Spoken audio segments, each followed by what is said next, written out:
One more. Whoa. What I do?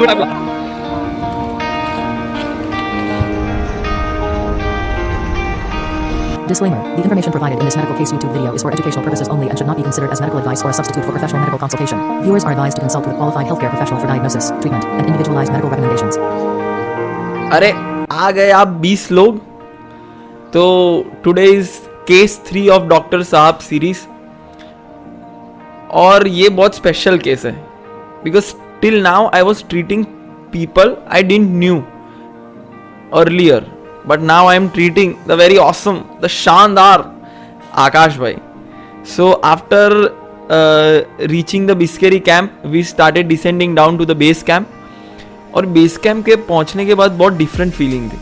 वो एक college में जब आप सीनियर बन जाते हो ना, वो वाली फीलिंग थी कि आपको सब जूनियर वही एग्जाम देने जाने वाले जो आपने एक साल पहले दी, और आपको पूछ रहे सर अब क्या करें हम, सर बहुत स्ट्रेस हो रहा है.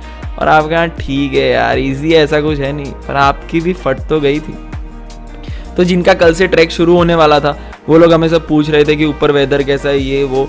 तो मैं और आकाश भी खड़े थे, तो एक कूलनेस साउथ दिल्ली टाइप लड़की आई.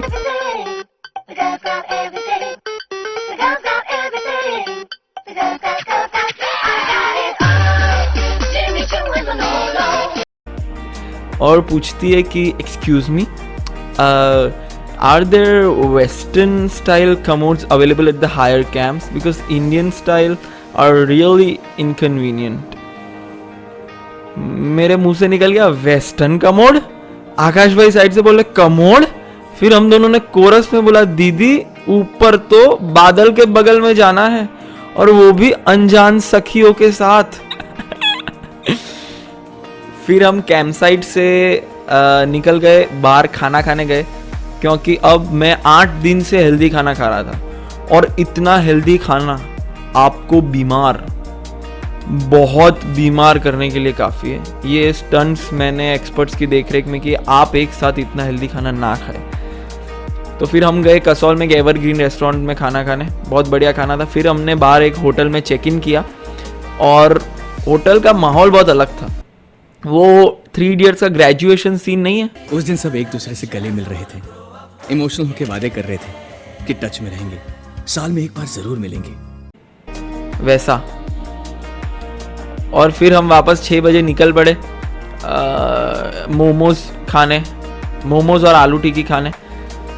और आकाश भाई कुछ खा नहीं रहे थे, तो मैंने आकाश भाई को पूछा कि आकाश भाई क्या आपके पैसे खत्म हो गए हैं क्या.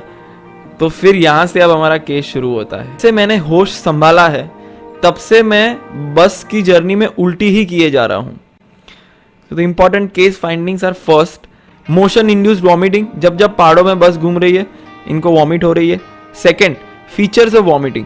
It is in high frequency and low volume. अगर 5-6 घंटे का सफर है तो उनको 5 से 6 बार उसमें वॉमिट होगी, पर जो वॉल्यूम होगा क्वांटिटी कम होगी वॉमिट की. Third, he is taking Avomine from past 2-3 years and it is not showing any effect. और ए वॉमिन का एक साइड इफेक्ट होता है सीडेशन, जो उनको बहुत परेशान करता है, वो अपना काम नहीं कर पाते ठीक से.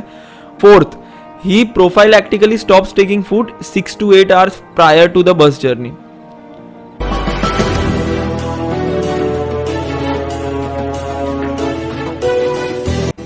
प्रोफाइलैक्सिस यानी कि एक्शंस और स्टेप्स जो आप लेते हो डिजीज को या इवेंट को प्रिवेंट करने के लिए. समझाता हूं. आग लगने पे कुआं खोदना नहीं चाहिए. डिग योर वेल प्रोफाइलैक्टिकल, जुनून से, जज्बात से, जिगर से, जुस्तजू से. Now case history. नेम, अरे अपने आकाश भाई यार. Age 27 years, resident of Delhi, occupation marketing and advertising head. Chief complaint is motion induced vomiting which is not controlled by avomine. Origin, duration and progress. It originates with the starting of bus and usually continues till the bus reaches a flat land. और एक important side effect जो उनको परेशान कर रहा है वो है sedation, जो आता है एवोमिन के साथ. तो पेट में एग्जैक्टली हो क्या रहा है. उन्होंने 5 से 6 घंटे पहले उनका लास्ट मील खाया था, तो अभी वो खाना पेट में तो नहीं होगा, क्योंकि इतने टाइम में तो स्मॉल इंटेस्टाइन में मूव हो जाता है.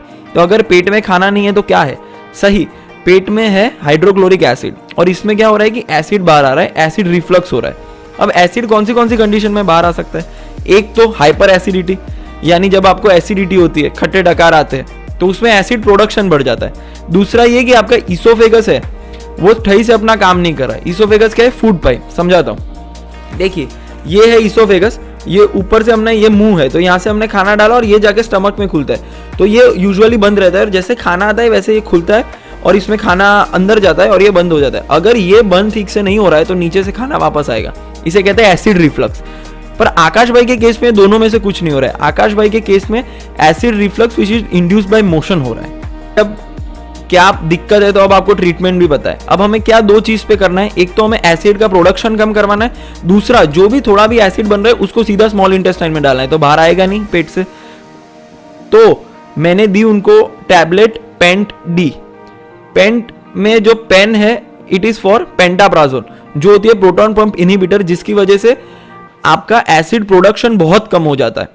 और दूसरी है जो डी, इट स्टैंड फॉर डॉनपेरिडोन, जो है हाइपर मोबिलिटी एंटीमेटिक। मतलब क्या? वो पेट में से एसिड को आगे मूव कर दिया स्मॉल इंटेस्टाइन में, जिससे वॉमिट नहीं होगी।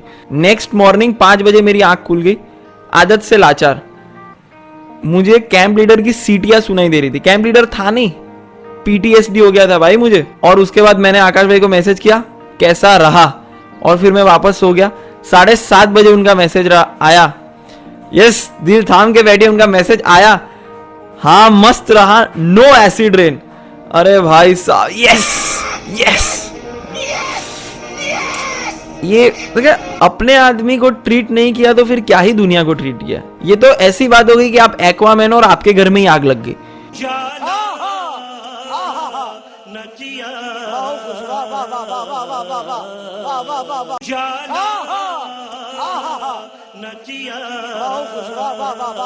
I hope you enjoyed my video, and if you did, then do consider subscribing to my channel. Stay tuned for seeing the typical world from an atypical eye. Thank you so much.